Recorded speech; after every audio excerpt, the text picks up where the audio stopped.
지난 수요일에는 애굽과 온 세상에 닥친 그러한 기근에 대해서 전해드렸고요. 야곱의 10 아들들이 양식을 구하러 애굽에 갔던 이야기를 전해드렸습니다. 애굽의 총리가 된 요셉은 자신의 신분을 숨긴 채 형들이 21년 전의 그러한 죄들을 떠올리며 스스로 회개하게 했습니다. 누가? 요셉이. 누구를? 형들을. 그들이 21년 전에 저질렀던 그 죄악들을 다 기억하게 하고 회개하게 했습니다. 그런 역사에 대하여서는 여러분들 지난주 수요일 날 말씀 다시 한번 기억하시면 잘 떠오를 것입니다. 자, 그리고 요셉은 양식을 가지고 형들이 집으로 돌아가게 하는데 형제들 중에서 한 사람, 시므온이라는 사람을 옥에 가뒀습니다. 자신의 신분을 감추는 이 요셉의 이 사려 깊은 처신에 대해서도 지난주에 전해드렸는데, 그는 이렇게 함으로써 하나님의 약속의 가문인 그 아버지의 그 집이 하나님께서 약속하신 가문이지 않습니까? 아브라함과 또 그의 아들 이삭과 또 이삭의 아들 야곱을 통해서 하나님께서 이루어가고자 하시는 그 축복의 약속이 있지 않습니까? 그 약속이 잘 이루어지기를 정말 간절히 바라면서 요셉이 자신의 신분을 드러내지 않고 있다라고 전해드렸습니다. 오늘은 이어지는 내용을 전해드리겠습니다. 가뭄은 2년째 지속되고 있습니다. 야곱의 아들들이 애굽에서 구해온 곡식이 다 떨어졌습니다. 야곱은 다시금 아들들을 애굽에 보내 곡식을 사오려고 하는데요, 문제가 있습니다. 애굽의 총리인 요셉이 다음에 올 때에는 막내 동생인 베냐민을 꼭 데리고 와야 한다라고 모를 박았습니다. 그들의 아버지 야곱은 요셉을 잃은 뒤로 막내 동생인 그 베냐민을 각별히 아꼈습니다. 그래서 베냐민을 애굽에 보내는 것에 대해서 굉장히 싫어했습니다. 그때 형제들 중에서 넷째인 유다가 나서서 제가 책임지고 막내 동생인 이 베냐민을 데려오겠습니다 라고 아버지 앞에서 맹세합니다. 야곱은 어쩔 수 없이 베냐민을 형들과 함께 애굽으로 떠나보냅니다. 야곱은 지난번에 가지고 갔던 곡식 값이 자루 속에 따라왔으므로 갑절의 돈을 가지고 출발시킵니다. 물론 그 지역의 특산물도 함께 선물로 잘 준비해 가지고 애굽으로 출발시킵니다. 애굽에 도착한 야곱의 아들들은 두 번째로 요셉 앞에 서게 됩니다. 그들은요, 이번에도 요셉이 자신들의 동생임을 알아채지 못합니다. 요셉은요, 그 자신의 그 형제들 중에 막내 동생인 베냐민이 있음을 확인합니다. 그는 감옥에 지금까지 갇혀있던 시므온을 풀어줍니다. 그리고 그들에게 양식을 줍니다. 자, 애굽에 와서 두 번째로 양식을 받아가지고 야곱의 아들들은 집으로 돌아가게 됩니다. 그때 그들이 출발하기 전에 요셉은 자신의 그 집안 관리인을 시켜서 몰래 막내 동생인 베냐민의 집 속에, 베냐민이 가지고 있는 짐이 있잖아요, 그 짐 속에 자신이 사용하는 은잔을 넣게 합니다. 은밀히 은잔을 베냐민의 짐 속에 넣게 한다라는 것 여러분들 기억하시고요. 자, 야곱의 아들들은 출발합니다. 그들은 이 사실을 전혀 몰라요. 그들은 집으로 돌아가다가 뒤쫓아온 요셉의 관리인을 만나게 됩니다. 요셉이 시킨 거예요. 이어서 그들의 짐 수색이 진행이 되고 베냐민의 짐 속에서 요셉이 숨겨두게 한 그 은잔이 나타나게 됩니다. 그들은 은혜를 베풀어준 총리의 은잔을 도둑질한 백망덕한 죄인들이 되어 다시 요셉에게로 끌려가게 됩니다. 요셉은 그들에게 베냐민의 짐 속에서 은잔이 나왔으므로 베냐민만 감옥에 가두고 나머지는 돌아가라고 합니다. 여러분, 요셉은 왜 이렇게 처신하는 것일까요? 형들을 처음 만났을 때에는 그들을 정탐꾼으로 몰아가더니 이번에는 막내 동생을 도둑놈으로 몰아가고 있습니다. 요셉은 왜 이렇게 하는 걸까요?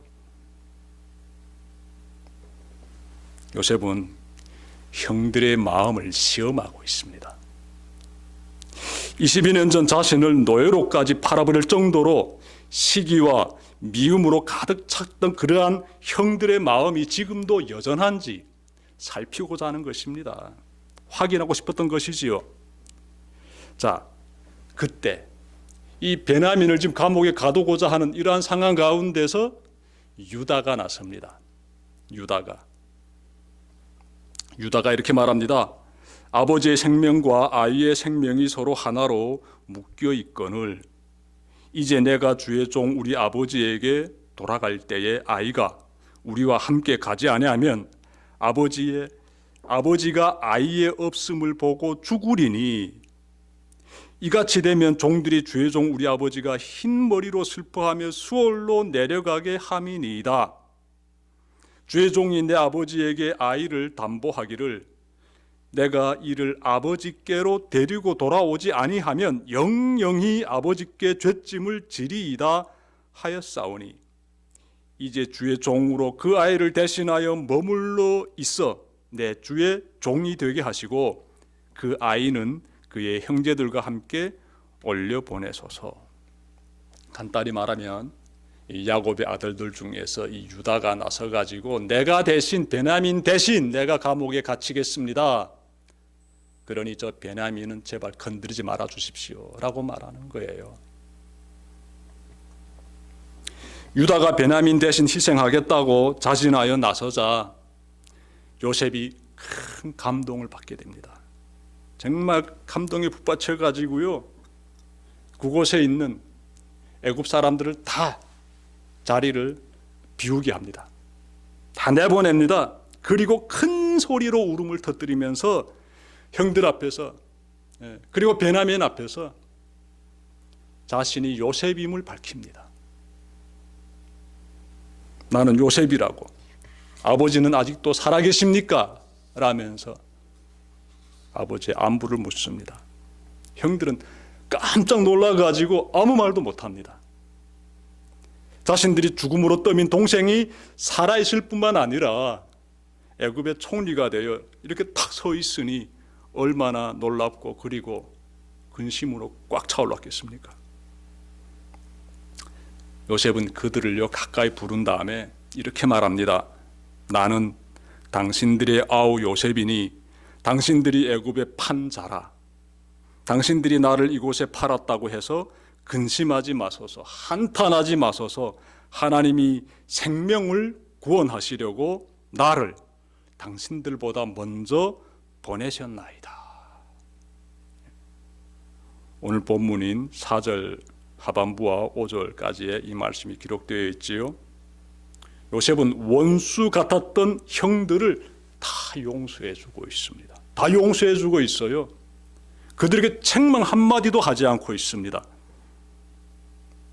여러분, 요셉이 보여주는 용서는 결코 쉬운 용서가 아닙니다. 가장 믿었던 형들로부터 버림을 받았기에 얼마든지 매서운 책망과 그리고 엄벌을 내릴 수 있습니다. 애굽의 총리지 않습니까? 하지만 그는 한마디의 책망도 하지 않고 있습니다. 한마디의 책망도 하지 않고 있어요. 요셉이 이렇게 용서할 수 있었던 것은 두 가지를 확인했기 때문이에요. 하나는 지난주 수요일에도 제가 전해드렸습니다만 형들이 지난날의 그러한 부끄러운 죄를 뉘우치고 있었습니다. 다음은 방금 전 형들 중에 한 사람인 유다가 나서서 그 동생 대신 자신이 희생하겠다고 말하였기 때문이에요. 더 이상 과거의 죄를 답습하지 않으려는 형들의 모습을 보았기에 요셉은 형들을 어떻게 책망하지 않고 용서하고 있는 것이지요. 죄인들의 철저한 회개와 그렇게 회개한 자들에게 임하는 용서를 보면 저는 영화 한 편이 떠오릅니다. 제목이 밀양입니다. 밀양. 제가 한국 와서 얼마 안 돼서 이 영화를 봤는데요. 내용은 간단히 말씀드리면 남편을 잃고 어린아이 하나를 키우면서 또 그 아이를 보면서 이렇게 의지하면서 삶의 희망을 품고 살아가는 한 여인이 있는데요. 어느 날 유괴범에 의해서 유괴범에 의해서 이 아이가 죽임당합니다. 유괴범은 살인범이지요. 이놈은 감옥에 갇힙니다. 교도소에 수감되어 있게 되고 이 여인은 정말 가슴 찢어지는 고통 가운데서 하나님을 만나게 됩니다. 그리고 주위에 그러한 함께 하고 있는 신앙의 그러한 사람들의 조언도 받으면서 나에게 피 터지는 정말 나의 마음을 갈기갈기 찢어놓은 그 살인범을 용서해 주기로 마음을 먹습니다. 자, 그래서 교도소를 찾아갑니다. 그 여인 앞에 이 살인범이 나와가지고요, 아주 밝은 표정을 지으면서 죄책감이 전혀 없어요. 하나님께서 내 죄를 용서해 주셨다고 말하는 거예요. 그러자 여인이요, 큰 충격 가운데서 완전히 마음이 무너져 버립니다. 그러면서 내가 그 인간을 용서해 주지 않았는데 어떻게 하나님이 먼저 용서해 주실 수 있습니까? 라면서 울부짖습니다. 몸부림치지요. 그런 장면이 영화에서 나옵니다. 우리는 요셉의 형들을 이렇게 바라보면서, 그리고 그들을 용서해 주는 요셉을 또한 바라보면서 생각해 봐야 됩니다. 여러분, 성경에서 말씀하고 있는 이 죄 용서에 대해서 좀 알았으면 좋겠어요. 과연 저 한국에서 만든 영화 그 밀양이 성경의 뜻을 잘 반영하고 있는지 또한 우리가 분별해야 됩니다. 그 영화는 성경의 뜻을 잘 반영하지 않고 있습니다. 형들을 용서해 주는 요셉을 보십시오. 요셉이 그들을 용서하기 전에 무엇이 먼저 선행되었습니까? 형들이 자신의 죄를 뉘우치고 철저히 그 죄에 대해서 몸부림치면서 다시는 그러한 죄를 짓지 말고자 그렇게 스스로를 희생시키는 모습들이 나오지 않습니까? 그러한 가운데서 요셉이 감동을 받고 책망 한마디 안 하면서 용서가 이루어지는 것을 우리가 보게 되지요. 이 성경에서 우리에게 보여주고 있는 용서의 과정입니다. 근데 한국 영화 밀양에서는 그런 장면이 안 나오지요. 하나님 믿는다고 하는 사람들이 배우로 등장하면서 성경의 뜻과는 잘못된, 굴절된 이런 장면들이 비춰지고 있습니다. 그 살인범이 자신의 죄를 참으로 뉘우쳤다면, 그러면 자신의 그 정말 끔찍한 그 죄, 그 어마어마한 그 고통을 자신이 가했던 그 피해자가 앞에 있을 때 용서를 구해야지요. 용서를 구해야지요. 그 장면이 안 나오지 않습니까? 성경의 뜻하고는 연결이 안 되고 어긋나는 그런 모습이에요. 영화에서 그런 장면이 있는 걸 좀 비판적으로 볼 필요가 있습니다. 여러분, 성경 보게 되면요, 회개가 있는 곳에 하나님의 구원이 있습니다. 죄를 깨닫고 통절히 부르짖으면서 회개하는 그 가운데서 구원받을 수 있다. 회개가 이루어지는 가운데서 우리가 구원받을 수 있다. 이러한 사실을 항상 명심해야 합니다.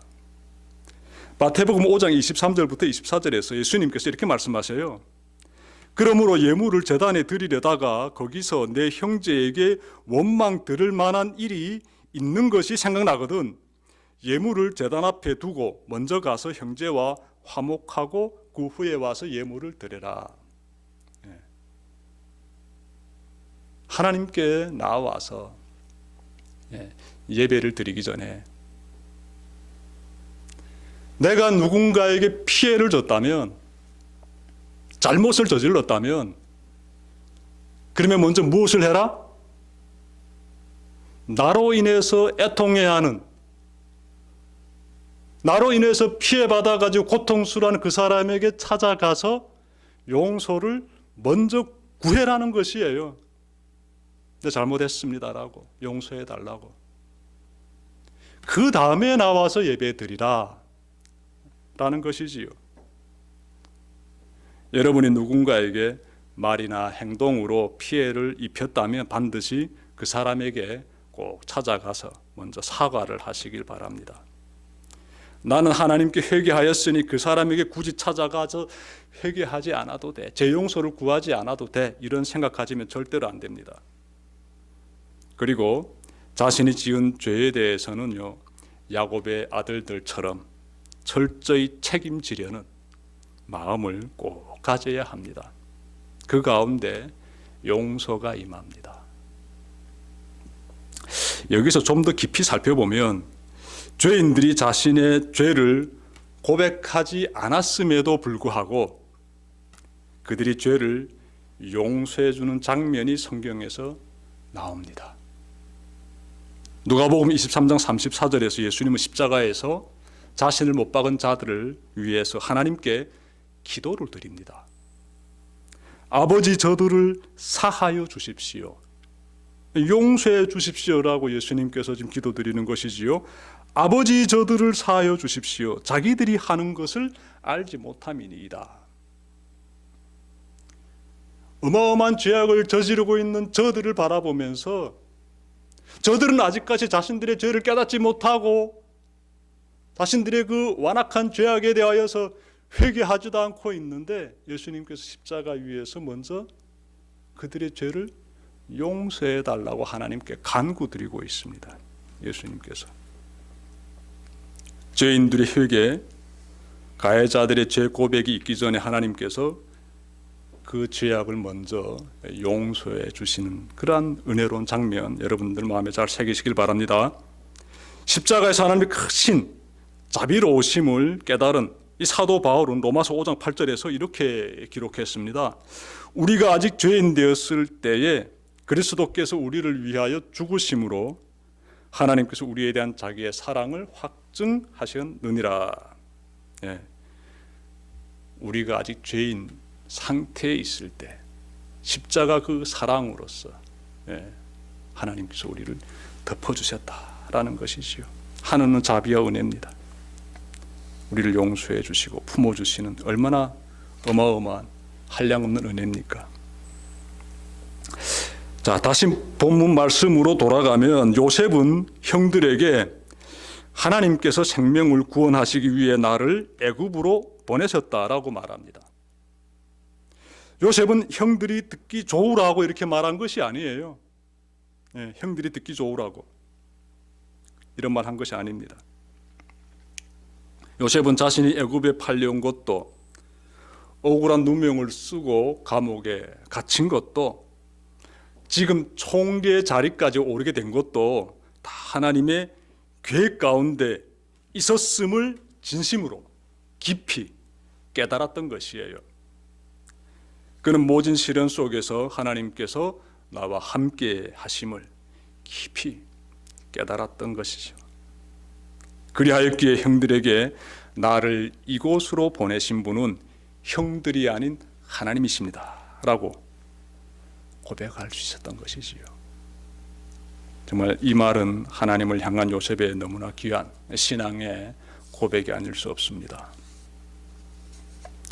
여러분, 하나님을 의지하고 따르는 삶에는 시련이 따릅니다. 그때마다 요셉을 떠올려 봅시다. 요셉을. 그 시련의 시간을 믿음으로 이겨낼 때 여러분을 통해 누군가가 살아나게 됩니다.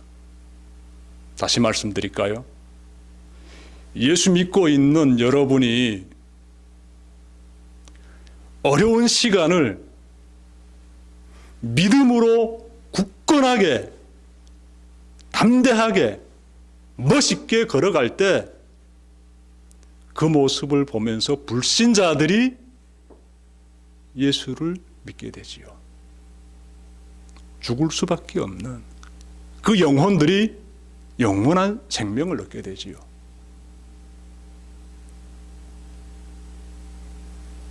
요셉이 그 시련의 그 길을 걸어갈 때 하나님께서 그와 늘 함께 하셨다는 사실 꼭 기억하시면서 여러분들도 그렇게 담대하게 어려운 시기일지라도, 고통 가운데 있을지라도, 삶이 벅차고 너무나 힘들지라도 믿음 더 굳게 붙잡고 주를 의지하면서 성도의 삶을 잘 걸어가시길 바랍니다. 말씀 마치려고 합니다. 오늘은 용서에 대해서 전해드렸습니다. 용서에는 두 가지가 있었어요. 하나는 하나님께서 죄인에게 부어주시는 그 십자가 사랑의 그 무한한 용서입니다. 다음은 오늘 본문에서 강조되고 있는데 요셉의 형들이 요셉에게 보여준 죄의 뉘우침과 그 위에 임하는 용서입니다. 정말 중요해요. 우리가 신앙의 삶에서 꼭 본받아야 되고 또 실천해야 되는 그런 용서가 되고 또 죄의 뉘우침의 자세가 되겠습니다. 그러므로 여러분은 하나님의 무한한 십자가의 그 용서와 그리고 또 하나님께서 요셉을 통해서 보여주시는 우리 삶의 실천적인 자리에서 반드시 우리가 행해야 되는 그러한 그 용서하는 자의 자세 꼭 기억하면서 내가 피해자라게 되면은 내가 받은 피해에만 함몰되어 가지고 계속해서 누군가를 미워하고 서운해하고 분노해하지 말고 그 사람이 다가와서 잘못을 고백하면서 용서를 구할 때 충분히 저 요셉처럼 용서해 주는 그런 여러분들의 삶이 되시길 바랍니다. 그렇게 살아가는 삶을 통해서 하나님께서 생명을 구원해 주시는 그 위대한 역사를 이루어 가십니다. 요셉을 통해서 그렇게 생명을 살리는 역사를 이루어 가시듯이 여러분을 통해서도 그와 같은 일들이 일어날 것이에요. 그 삶을 마음껏 누리면서 믿음의 길을 잘 걸어가는 여러분들 되시기를 주님의 이름으로 축원합니다. 기도드립시다.